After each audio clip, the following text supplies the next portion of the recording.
Hello everybody, in today's video I'm going to show you how to fix Roblox error code 277.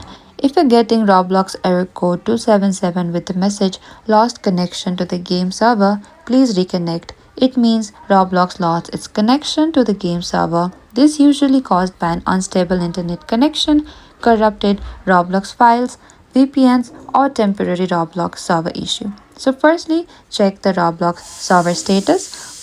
Open your Roblox app, and here, before trying any fixes, check whether Roblox is experiencing a server outage, and if the server are down under maintenance, you'll need to wait until they're back online. Or you can restart your internet connection.